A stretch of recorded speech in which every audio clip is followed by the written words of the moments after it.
La República de Roma ya no existe. Tras la escalada de violencia para hacerse con el poder, Julio César es asesinado por los aristócratas. Pretenden mantener al Senado como autoridad política de Roma, pero la tentativa fracasa. La era de los emperadores comienza con César Augusto. Siglo I a.C. Bajo la soberanía del nuevo emperador, el Imperio Romano trata de expandirse y pone rumbo a las tierras que hay más allá del Rin.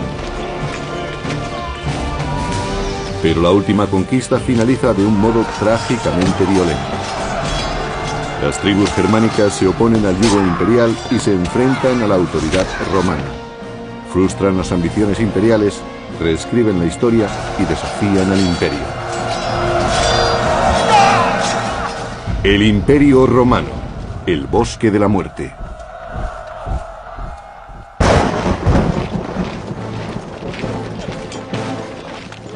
Galia, siglo I a.C. Roma pretende dominar el mundo. Alentados por un crecimiento sin precedentes, los líderes del imperio creen que los pueblos conquistados no se opondrán a su visión civilizadora. El emperador Augusto consolida su poder tras el asesinato de su tío abuelo, Julio César. Roma se alza y extiende por todo el mundo conocido. Augusto fue un pariente de Julio César que se convirtió en el primer emperador romano. Él salvó la República. Sus métodos hubieran sido impensables para Julio César. Fue el principio del apogeo de Roma. Sus fronteras se expandían rápidamente gracias a las sucesivas victorias militares, y en Roma se empezaba a creer que el imperio era invencible. Augusto ha triunfado en su tarea: poner los valores democráticos de la antigua república al servicio del poder y el liderazgo del emperador. Augusto salvó la República convirtiéndose en su único dirigente. Y al mismo tiempo convencía al pueblo de que la República seguía siendo lo que siempre había sido: una cooperación entre las personas de los estratos más altos y más bajos de la escala social. Algo que iba en beneficio de todos. Tras 35 años de liderazgo, Augusto considera esta expansión del territorio romano su mayor éxito. Para él, es algo que va más allá de la simple conquista militar. A fin de cuentas, los romanos se consideraban superiores al resto de los pueblos. Los romanos sentían que su misión era civilizar al resto del mundo. Tenían una misión cultural y por eso trataban de imponer la ley y la justicia, como ellos la concebían, al resto de los pueblos, aquellos a los que llamaban bárbaros. Tras la exitosa anexión de la Galia como provincia romana, el Imperio Romano trata de conquistar las tierras más allá del Rin, lo que se conocería como Germania. Las tribus de más allá del Rin vivían de manera precaria, luchando entre sí en sangrientas guerras fratricidas. Algunas tribus incluso se atrevían a penetrar en territorio romano, algo que el imperio no iba a tolerar. Roma considera que estos pueblos son salvajes e impredecibles, y por tanto, un objetivo a conquistar. Ha habido muchos debates sobre los objetivos de Roma al este del Rin. Quizás el imperio trataba de establecer una nueva provincia entre el Rin y el Elba. O quizás trataban de frenar las incursiones que llegaban de más allá del Rin. Casi todas las opiniones coinciden en que Roma intentaba establecer una nueva provincia. En el año 9 a.C., el emperador Augusto envía al general Tiberio más allá del Rin. La relación entre romanos y germanos es muy conflictiva. Hay gente que quería colaborar con los romanos y gente que aborrecía a los romanos. En aquella época los pueblos germánicos debían enfrentarse a muchos desacuerdos. Eran comunes las luchas por el poder. Tiberio, un destacado militar con importantes contactos, tiene muchas probabilidades de suceder al emperador. En Germania, visita al jefe de la tribu de los queruscos, al que considera un aliado potencial. Los bárbaros se aliaron con los romanos para luchar contra los enemigos comunes de ambos pueblos.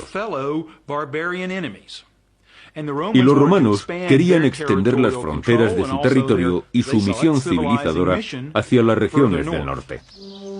El líder de los queruscos acepta la alianza con Roma. Aunque su pueblo no tenga interés en adoptar el modo de vida del imperio, se benefician de su protección y su prestigio. Tenían mucho que ganar si se aliaban con Roma, sobre todo la élite gobernante. Económicamente, esta asociación les daba acceso a muchos productos romanos, lo que les confería un estatus privilegiado. El príncipe germánico es todavía muy joven, pero acabaría convirtiéndose en un astuto conspirador.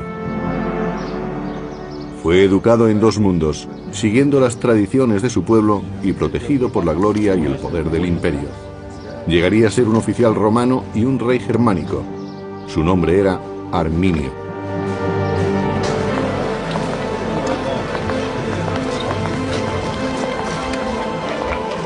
Gracias al poder militar del emperador Augusto, el imperio ha mantenido una relación pacífica con las tribus de la zona del Rin durante más de una década.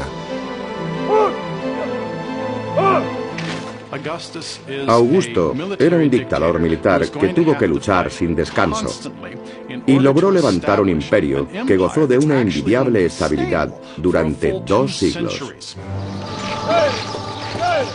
Arminio, el joven príncipe germano, acaba de cumplir 20 años y es comandante auxiliar al servicio del imperio. Las tropas auxiliares son un apoyo imprescindible para las 28 legiones oficiales del ejército romano. Augusto debía asegurarse de que se comprendiesen sus objetivos. Eran los mismos de los líderes tradicionales romanos: guiar al imperio en una guerra de conquista. En el año 6 después de Cristo, el general romano Tiberio viaja a Germania. Debe sofocar una violenta revuelta en la provincia romana de Panonia, las actuales Austria y Hungría. Tiberio dirige sus fuerzas contra los insurgentes que se oponen a los impuestos romanos y a su modo de vida. Los romanos intentaron imponer sus costumbres a los bárbaros a un ritmo mayor del que estos pueblos hubieran deseado. Por eso se enfrentaron a ellos. La revuelta dura ya 3 años, y la situación es cada vez más complicada para el ejército romano. El emperador Augusto envía a sus tropas auxiliares. En la lucha, Arminio demuestra que domina las técnicas de combate romanas, distinguiéndose así ante sus superiores romanos. En palabras del historiador romano del siglo I, Velius Paterculus: bravo e inteligente. Arminio era un bárbaro fuera de lo común. Lo demostraban sus técnicas notables y sus ojos, que reflejaban el fuego de su espíritu. Arminio era consciente de que Roma trataba de un modo violento a sus provincias, aplastando cualquier atisbo de autonomía. Veía a los panonios en la misma situación en la que estaba su pueblo, en el norte de Germania, y estableció una relación entre ellos y su propia comunidad durante la campaña en Panonia. Pero Arminio sigue luchando al servicio del imperio y apoya con sus tropas auxiliares a las legiones romanas del general Tiberio. Mientras Roma lucha por mantener el orden en Panonia, en Germania, la influencia del imperio se hace sentir paulatinamente. El pueblo de Arminio, contratado para la construcción de carreteras y otros edificios, empieza a sacar partido de las costumbres romanas. Los bárbaros, especialmente los que vivían cerca del Rin, no consideraban que vivían en el mundo romano. Sin embargo, apreciaban las ventajas de la romanización. Desarrollaron una vida basada en el comercio y crearon comunidades más grandes en oposición a las pequeñas comunidades en las que habían vivido tradicionalmente. En palabras del historiador del siglo III, Casio Dio, los bárbaros se adaptaban al modo de vida romano, se acostumbraron a tener mercados y a relacionarse pacíficamente. Cambiaron sin saberlo. En el año 7 después de Cristo, el emperador Augusto nombra a Quintilio Varo gobernador de los territorios al este del Rin. Varo era un comandante relativamente capacitado, pero también hemos podido comprobar que no se trataba de la persona más amable del mundo. Su descripción a cargo del historiador Velleius Paterculus no es demasiado halagadora.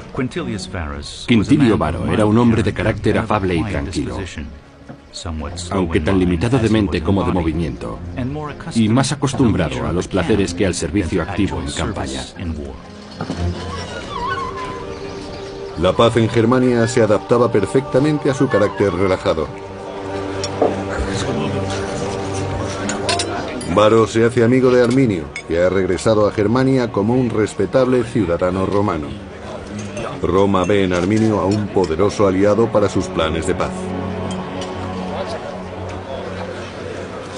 Los germanos aceptan las reglas romanas, pero solo para evitar enfrentamientos.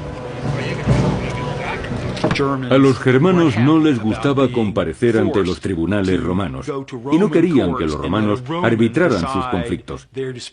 Ellos ya disponían de un modo propio de resolver sus problemas.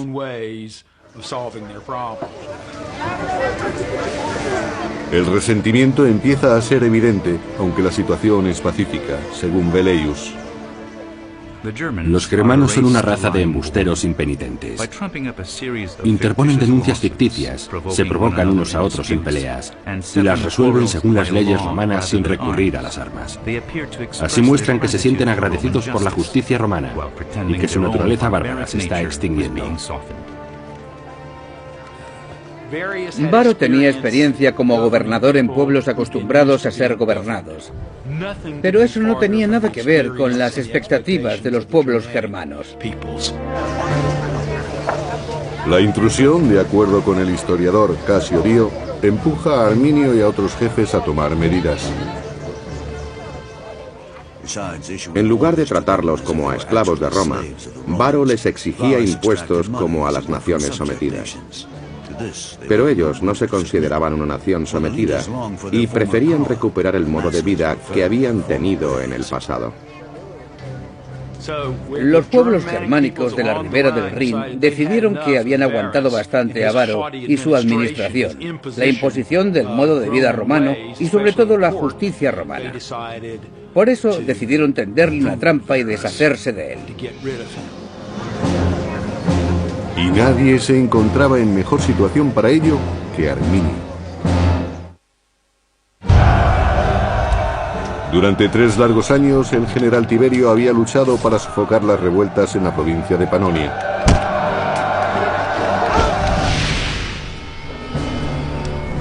Al fin, en el año 9 después de Cristo, Tiberio ve sus esfuerzos recompensados.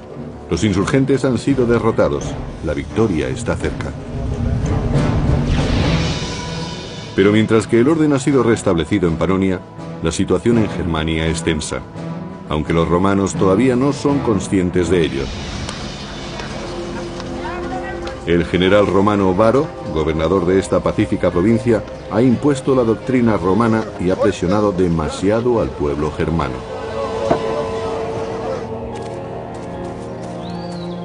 Los germanos, liderados por Arminio, se han cansado de pagar los impuestos romanos y de ser esclavos en su propia tierra. Por eso rechazan el servilismo a Roma y se levantan en armas contra el ejército más poderoso del mundo. No todos los caudillos germanos están de acuerdo con el levantamiento. Uno de ellos, un hombre llamado Sellestes, considera que el riesgo es demasiado grande, pero Arminio convence al resto. En aquellos momentos, Arminio es la persona más influyente de su pueblo, y el hecho de ser apoyado por la mayoría de los suyos es todo un honor. Ya no quiere que lo vean como un eslabón de una estructura más poderosa. Ya no se siente como si formase parte de Roma. Arminio ha luchado en el bando romano y sabe que el poder de Roma reside en su fuerza, no en su sigilo. Tuvo la oportunidad de aprender las tácticas romanas y el modo en que operaba su ejército. Conocía todas las ventajas y también sus puntos débiles. Arminio conoce las técnicas del Imperio Romano. Sabe que los romanos subestiman a los germanos y decide seguir manteniendo una relación cordial con el general Varo.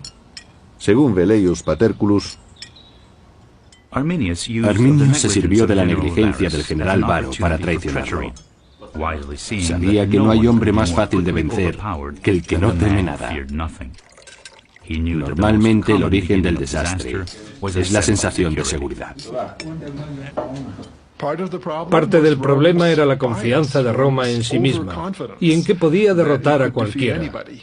No esperaban que nadie en las regiones del norte contase con una defensa eficaz contra su ejército. si los germanos quieren atacar, deben hacerlo pronto. Sus enemigos han sido diezmados en otras batallas y no albergan ninguna sospecha. Los germanos montan su trampa en el espeso bosque de Teutoburgo, en el noroeste de la actual Alemania. Seguramente Arminio necesitó varias semanas y varios cientos de hombres para llevar a cabo su plan. Levantó una empalizada de 1 metro de alto y 3 de ancho, la cubrió de picas y después la camufló. Para el general romano Varo y para sus tropas, las legiones 17ª, 18ª y 19ª, las cosas siguen su curso natural. Ignoran el peligro y se dirigen a los campamentos del oeste, como en cada cambio de estación. Según el cronista del siglo III, Casio Dio, llevan carretas y bestias de carga como en tiempos de paz. Y también les acompañan muchas mujeres y sirvientes.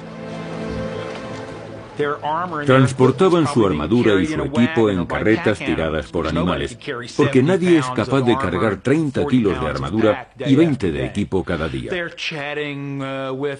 Se dedicaban a conversar con sus mujeres, a encontrar a alguien que sacara brillo a sus armaduras o a planear la noche con unas prostitutas. Y lo último en lo que pensaban en aquellos momentos era en prepararse para la batalla. Durante los preparativos, Varo recibe una visita. Es su viejo amigo Arminio, que está ahora al servicio de Roma. Viene a informarle de un conflicto tribal en el oeste. Arminio le pide ayuda para restaurar el orden.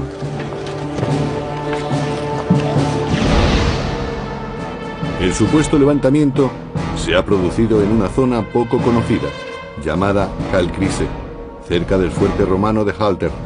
Es el destino de las tropas de Varo. Varo moviliza a todo el campamento. Varo ha entrado en territorio germano pensando que se trata de una misión pacificadora. No está preparado para luchar contra los bárbaros.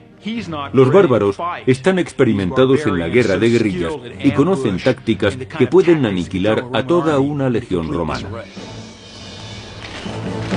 La larga columna de soldados, civiles y carromatos serpentea por los bosques germanos. Varo no espera que haya problemas, pero está en suelo desconocido. Por eso se muestra prudente y dirige su comitiva con cautela. En algunas excavaciones arqueológicas se han encontrado cencerros que se rellenaban por dentro. Así conseguían silenciarlos. Con los cencerros silenciados, la columna prosigue su marcha. Las tropas van en cabeza y nadie sospecha que avanzan directos hacia una trampa.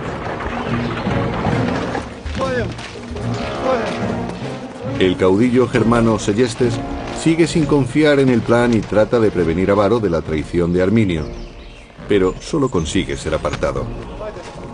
En palabras del historiador Velleius Paterculus, Segestes pidió que detuvieran a los conspiradores, pero la fatalidad se había apoderado de Varo y había nublado su espíritu. Algunos bárbaros desconfiaron de Arminio y trataron de aconsejar a Varo. Pero el general se consideraba capaz de juzgar a la gente. Creía saber quién era su amigo y quién no.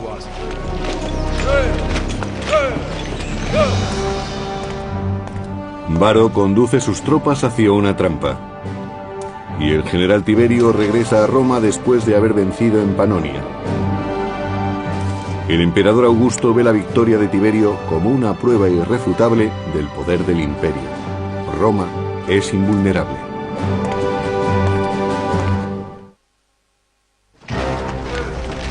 El gobernador Varo se dirige a sus cuarteles en el oeste, pero se desvía para sofocar el levantamiento del que le ha informado su amigo Arminio. En realidad, Varo se acerca cada vez más a la trampa. Está en las profundidades del bosque de Teutoburgo, en una zona conocida como Calcrise. Los soldados se desplazaban sobre bancos de arena y estaban rodeados por la espesura del bosque. Se trataba de una zona de paso muy complicada, por lo que la columna romana tuvo que estrecharse. Los legionarios romanos marchaban en filas de 6 u 8, y en esta zona formarían filas de 4 o de 2. Además, los soldados se veían entorpecidos por la presencia de sus familias y de las bestias de carga que los acompañaban. Cada vez les costaba más avanzar. Los caminos estaban encharcados o cubiertos de barro y lodo, y además estaban cerca de las rías, por lo que encontraban muchos barrancos a su paso. Era muy peligroso. Esa era la ruta por la que se desplazaban los soldados de Varo. La peor ruta que podría haber escogido. A un lado estaba el pantano, al otro las colinas. Para los romanos era muy complicado cargar con sus armaduras por ese camino. Les resultaba demasiado pesada. Los germanos habían conducido a los romanos a la trampa perfecta. Era difícil avanzar e imposible retroceder. Arminio sabía que Varo estaba en sus manos. El general romano no tenía posibilidad de escapar. Arminio solo tenía que decidir cuándo y dónde atacarlo. Y no perdió el tiempo. Fue un ataque inesperado. El cronista del siglo III, Casio Dio, describe el momento de la emboscada. Los germanos se lanzaron sobre Varo en medio de aquel bosque impenetrable. Se mostraron como lo que eran, enemigos y no súbditos, y sembraron el caos. La trampa se había cerrado. Los romanos estaban atrapados y rodeados de bárbaros. Era una situación terrible. Los romanos que llevaban armadura podían considerarse afortunados. No tenían espacio para desplegarse e iban a ser diezmados muy rápidamente. La columna de militares romanos y de civiles medía 1,5 kilómetros de largo. Varo, situado en la mitad, no era consciente del desastre de la vanguardia. Solo sabía que la marcha se había detenido súbitamente.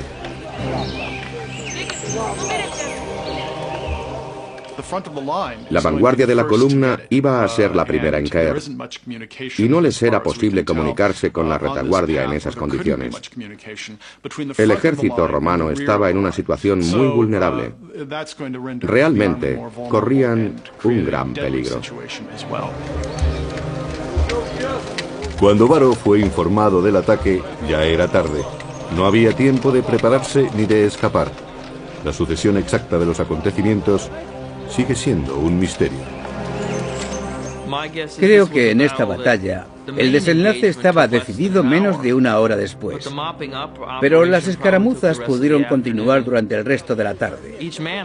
Los legionarios tuvieron que asumir lo inevitable. Debió de ser un golpe muy duro para los romanos. Eran el imperio, el ejército más poderoso, como los Estados Unidos actualmente.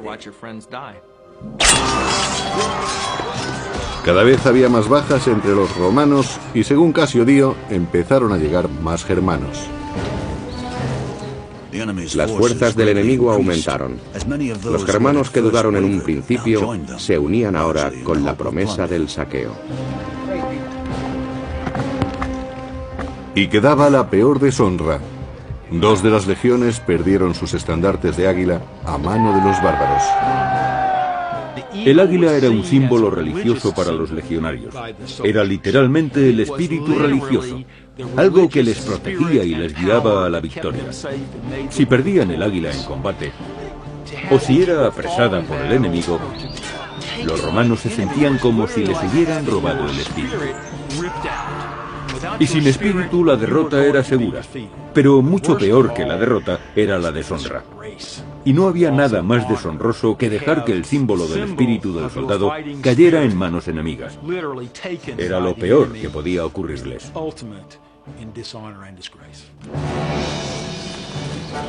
Los romanos pierden la batalla y los estandartes. Como general, Varo sabe lo que le resta por hacer. Varo había sido engañado por los bárbaros. Sabía que era el único responsable. Había dirigido a un ejército y no había sido precavido. Roma iba a culparle de aquella derrota. El propio Varo no podría nunca perdonarse a sí mismo. Su única salida era el suicidio, incluso si era un suicidio poco honorable. Los germanos, a las órdenes de Arminio, han recuperado su tierra y han derrotado al ejército más poderoso del mundo. Según su tradición, ahora debían martirizar a los prisioneros. El escritor del siglo II, Florus, lo describe.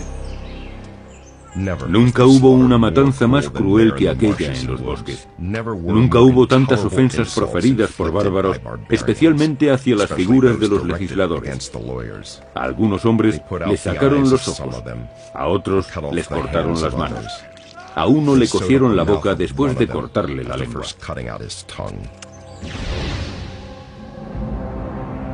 Mientras Germania celebra su victoria sobre Varo, el general Tiberio se dirige a Roma después de su triunfo en Panonia. En Roma, el emperador Augusto ultima los preparativos para celebrar el regreso de Tiberio, pero pronto la alegría de los romanos se verá ensombrecida. La noticia de que habían perdido 3 legiones llegó a Roma.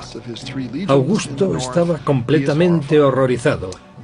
Según cuenta la historia, el emperador gritó varias veces: «Varo, Varo, devuélveme mis legiones». Supuso un revés tremendo. Roma había encadenado una serie de triunfos militares y Augusto creía que los pueblos del norte serían fácilmente derrotados. Pero de pronto 3 legiones enteras habían sido destruidas en una sola batalla. Eran aproximadamente 20.000 hombres. Fue un desastre sin precedentes.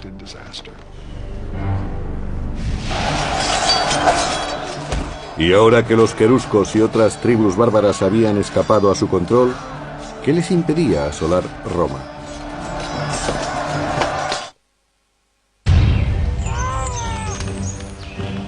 Año 9 después de Cristo. Las legiones romanas están siendo diezmadas en el norte. Cuando el general Tiberio regresa a Roma, encuentra al emperador Augusto destrozado por las noticias de la terrible pérdida.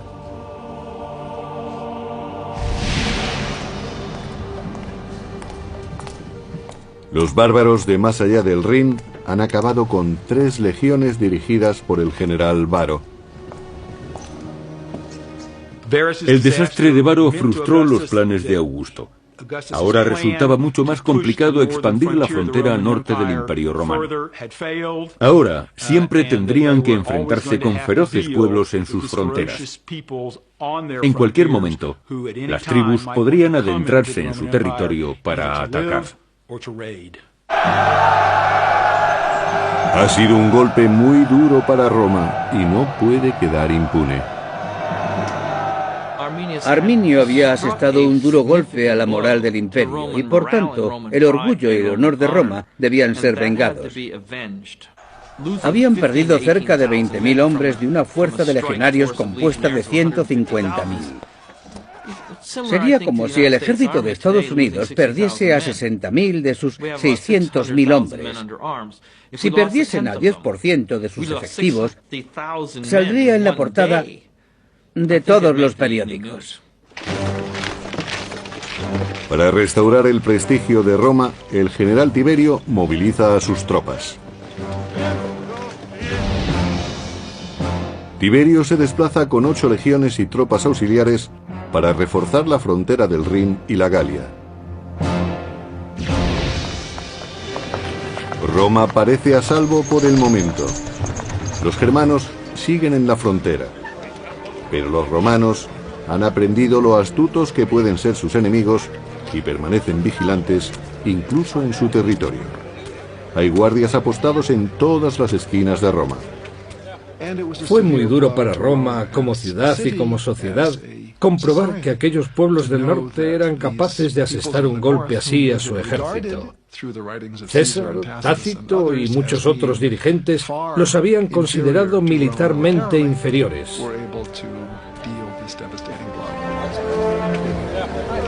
Roma, el paradigma de la civilización occidental, de pronto se siente vulnerable. Todo ciudadano o visitante extranjero se convierte en sospechoso, en enemigo potencial. Augusto, temeroso de un levantamiento por parte de los germanos, los expulsa. Mientras Roma entera se estremece de miedo, los germanos del otro lado del Rin se muestran eufóricos. Arminio celebra su victoria sobre Roma uniéndose en matrimonio a Tusnelda. Se trata de la hija del caudillo rival, Seyestes, que trató de prevenir a Varo de la traición de Arminio. En contra de los deseos de su padre, Tusnelda se deja raptar por Arminio. Las mujeres germanas eran increíblemente fuertes. Podían llegar a matar a sus hombres si se rendían en combate. Eran mujeres que se tenían en muy alta estima y querían unirse con el mejor hombre posible. Tusnelda vio en Arminio al mejor de todos los germanos y decidió que ella no merecía menos. Su victoria sobre las legiones romanas confiere a Arminio una enorme influencia sobre su pueblo. Ahora, como rey de los queruscos, crea una coalición de líderes tribales. Arminio pensó que su espectacular victoria le daría fama y que ocuparía un cargo que nunca había existido entre los germanos, el de rey.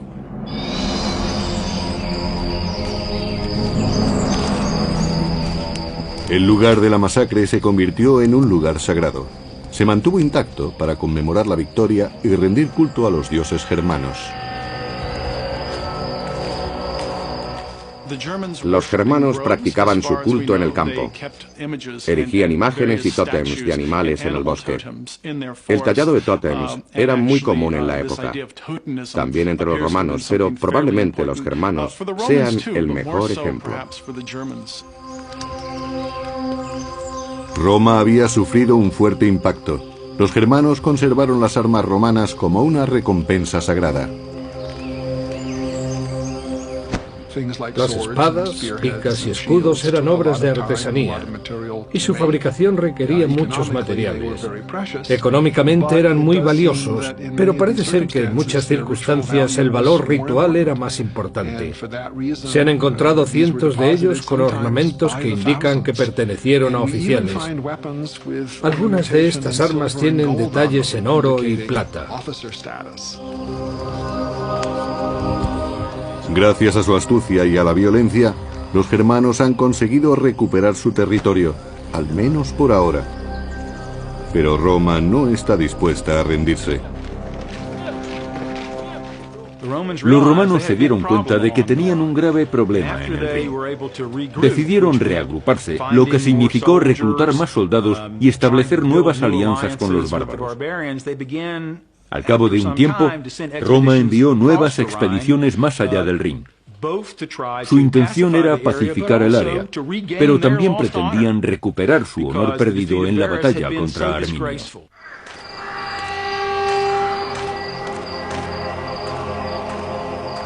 Era preciso que la situación cambiase. El Imperio Romano necesitaba recuperar su autoestima. Año 13 después de Cristo. 4 años después de la masacre, el emperador Augusto manda a Germánico, general de las tropas romanas, a luchar contra Arminio y los bárbaros queruscos.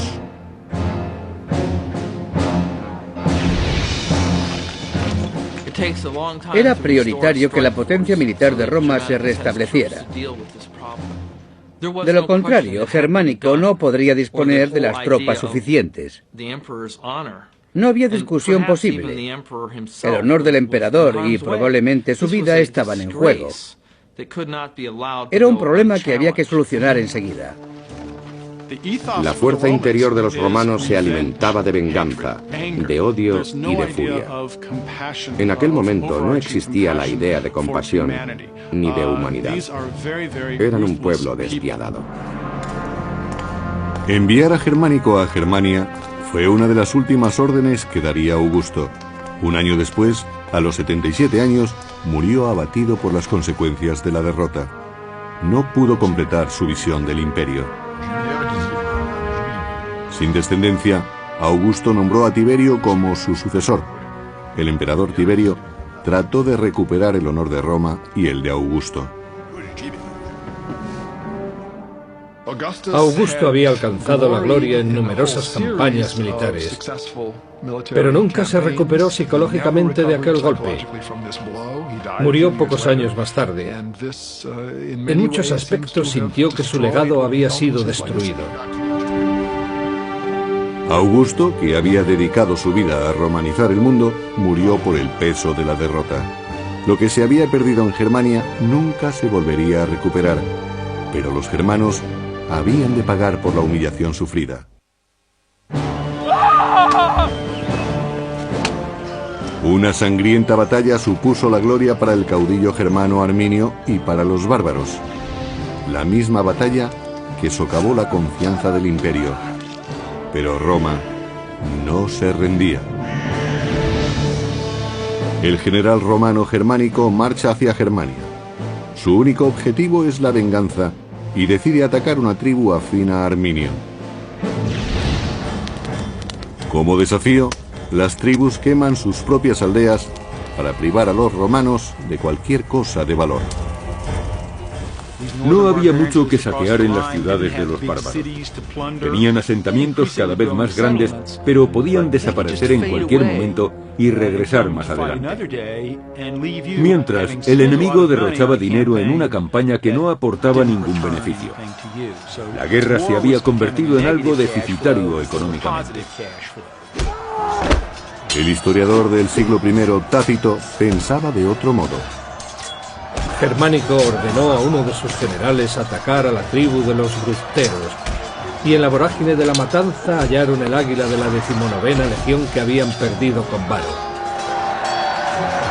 Las tropas marcharon después hacia la frontera, arrasándolo todo a su paso.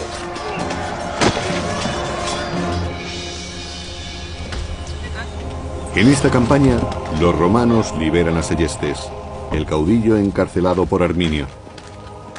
Pero su venganza no terminaba ahí. Después, los romanos apresaron a la hija de Seyestes, Tusnelda, que esperaba un hijo de Arminio. Tusnelda fue capturada por los romanos y llevada a la capital como prueba del éxito en su misión. Su principal objetivo era humillar a Arminio, el hombre que había derrotado al general Varo y a sus 3 legiones. En el año 15 después de Cristo, 6 años después de la emboscada, el ejército romano llega al lugar de la masacre en los bosques de Calcrise. Ahora es un monumento sagrado a la victoria de los germanos. Cuando llegaron al lugar de la derrota de Varo, encontraron espadas rotas por el suelo. Y también había cráneos clavados en los árboles. La batalla tuvo que ser horrible. El valle estaba lleno de huesos que probablemente pertenecían a los vencidos, salvo los oficiales que seguramente habían muerto en la horca o degollados por los germanos. Así era como practicaban los sacrificios. El historiador del siglo I, Tácito, describe así la escena. Había huesos por todas partes, diseminados en los lugares donde los hombres trataron de huir y amontonados donde resistieron. Y al lado descansaban armas rotas y huesos de caballos. Los cráneos humanos estaban clavados a los árboles. No muy lejos se alzaban los altares bárbaros donde fueron sacrificados los jefes. Sin duda fue sobrecogedor para Germánico y sus hombres. Se dieron cuenta de que podían ser los restos de sus familiares o de sus amigos. Eran sus compañeros de armas. Y los enterraron. El entierro y su ritual eran muy importantes. Aseguraban el descanso de los muertos, que ya no regresarían para atormentar a los vivos. El historiador Tácito dice: los romanos enterraron los restos de las 3 legiones. No sabían si estaban enterrando a amigos o a desconocidos, pero la ira que sentían hacia el enemigo era la misma. Todos sufrían y maldecían. Fue muy significativo para Roma demostrar que recordaba a sus veteranos. Nunca desistiría en su intento de recuperar el honor que le había sido arrebatado. Su desgracia se debía a la incompetencia y arrogancia de un general. Para los germanos, que ven el campo de batalla como un santuario, el entierro es una herejía. En cuanto los soldados enemigos se alejaban, exhumaban los restos y santificaban de nuevo el lugar. Arminio, que había derrotado a Roma 6 años antes, se siente amenazado por el retorno de los romanos. El giro de los acontecimientos le preocupa. Tácito describe su rabia. Arminio, colérico por naturaleza, enfureció cuando su mujer fue capturada. El destino de su hijo sería la esclavitud. El general se dejó llevar por la ira y declaró la guerra a Segestes y al imperio. Estalla la guerra. Las fuerzas de Arminio están familiarizadas con el entorno y una vez más sacan partido de su ventaja contra las tropas romanas. Las legiones romanas eran superiores cuando podían elegir un campo de batalla llano y extenso. En ese tipo de terreno tenían más espacio para maniobrar y podían avanzar en formaciones compactas. Y en aquel momento no se daba ninguno de esos factores. No era llano, no había sitio para maniobrar y no podían agrupar sus unidades.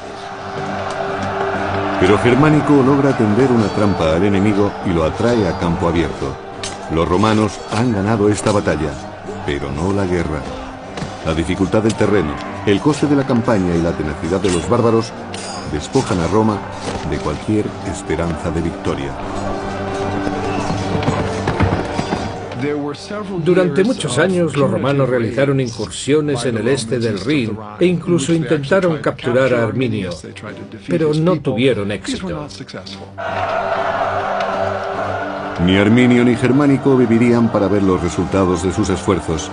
3 años más tarde, en el 19 después de Cristo, ambos murieron de un modo muy poco heroico. Germánico sucumbió a la enfermedad. Algunos aseguran que fue envenenado por un rival político en las intrigas de Roma. Ese mismo año, Arminio fue asesinado por sus soldados que consideraban despóticas sus maneras. Arminio estaba muy entregado a una causa: la libertad de su pueblo y la suya propia. Quería ser rey de todas las tribus germánicas. Pero éstas no querían un rey. Querían autonomía, y Arminio se la había dado. Y en el proceso había cambiado el concepto de Roma como imperio. Esta batalla frenó la expansión de Roma. Si no hubiera tenido lugar, no sabemos hasta dónde hubiese llegado el imperio por el este. Roma podría haber conquistado Alemania, Polonia y parte de Rusia. Nunca lo sabremos. Después de la batalla de Teutoburgo, Roma tuvo más en cuenta los riesgos de una expansión. El beneficio rara vez merecía la pena, pero las conquistas eran demasiado atractivas como para ser ignoradas.